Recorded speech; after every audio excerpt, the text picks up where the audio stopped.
ব্যাপারটা দেখছেন একবার? 7 মিনিটের ক্লিপসে বোঝা গেল কি পুলিশ এত গরম। তাদেরকে উপর থেকে অর্ডার দিছেন আপনারা।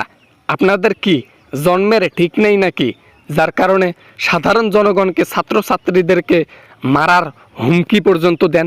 এগুলো সব বিএনপির কারসাজি।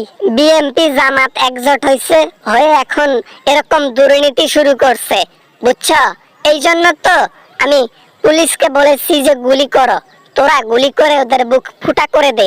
কথায় আছে না, মোল্লার দর মসজিদ পর্যন্ত, হাসিনার দর ওই বিএনপি জামায়াত পর্যন্ত সীমাবদ্ধ। এর উপরে আর কোনো কিছু ভাবতে পারে না।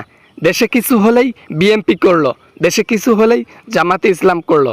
আরে বেটি, সবগুলা ছাত্রছাত্রী স্টুডেন্ট আন্দোলন করতেছে, চোখে কি পড়ে না? চশমাটা খুলে চোখ ধুয়ে মুছে তারপর দেখ না টিভি। তো কোটা আন্দোলন করবে কেন? কোটাকে নিয়ে এত সমস্যা কেন? সাধারণ পাবলিকের ছাত্রছাত্রীদের, হ্যাঁ, স্টুডেন্টকে কি আমরা অনেক কিছু দেই না? তারা তো বুজুর্গ যারা, তারা তো আন্দোলন করতে আসে না।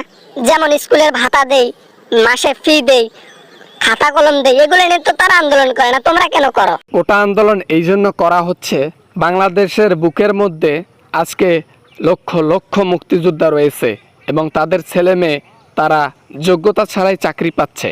আর যারা আসল যোগ্যকারী একজন চাকরিজীবী হবে, যারা যোগ্য ব্যক্তি, তারা বসে বসে আঙ্গুল চুষছে আর রিক্সা চালাচ্ছে। রিক্সা কেন চালাইতে হবে? যোগ্যতা থাকলে অনেক কোম্পানি রয়েছে বেসরকারি, সেগুলাতে ইন্টারভিউ দিয়ে তারপর চাকরি করুক, তাদের যোগ্যতাকে তারা কাজে লাগাক।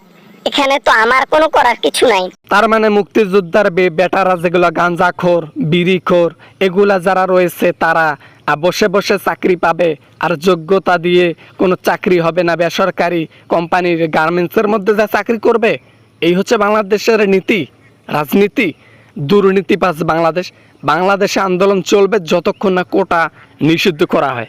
গুলিরও বৃষ্টি থামবে না, গুলি চলবে, বুক সেটা করে দেবে। ছাত্র হোক আর বুজুর্গ হোক, বিএনপি হোক আর জামাত হোক, গুলি চলবে।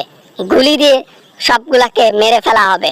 আন্দোলন দরকার হয়, যতক্ষণ না থামবে গুলির বৃষ্টি চলবে। বাহির থেকে সব লোক দেখতেছে, বাইরের দেশগুলো দেখতেছে আপনাদের কাহিনী। এটা আর বেশি দিন চলবে না। আপনাকে কিভাবে শায়েস্তে করে তারপর টের পাবেন হারে হারে। বোঝেন নাই? গুলি করেন, সমস্যা নেই, বন্দুকের গুলি শেষ হবে, ছাত্র সমাজের ছাত্র শেষ হবে না ইনশাল্লাহ। আমিও দেখবো সেটা কেমনে ছাত্র শেষ হয় আর কেমনে না হয়। আন্দোলন কিভাবে তারা সাকসেস করে এটাও দেখতেছি। লোক লাগাইছি না, গুলি করতেছে না। একটা মিছিল একটা গুলি করলে ছাত্রর গোষ্ঠীও থাকবে না রোডে। স্টুডেন্টদের পরের পদক্ষেপ হবে অস্ত্র নিয়ে মাঠে নামা, একে পুঁতে দেবে পুলিশ, সেনাবাহিনী, কি হয় হোক, সরকারি ডিফেন্সের যেগুলো লোক আছে না, সবগুলাকে পুঁতে দিবে রাস্তার মাঝখানে। এটার জন্য অপেক্ষা করুন। জনগণ কত সহ্য করবে? আর সহ্যের বাঁধ ভেঙে গেছে।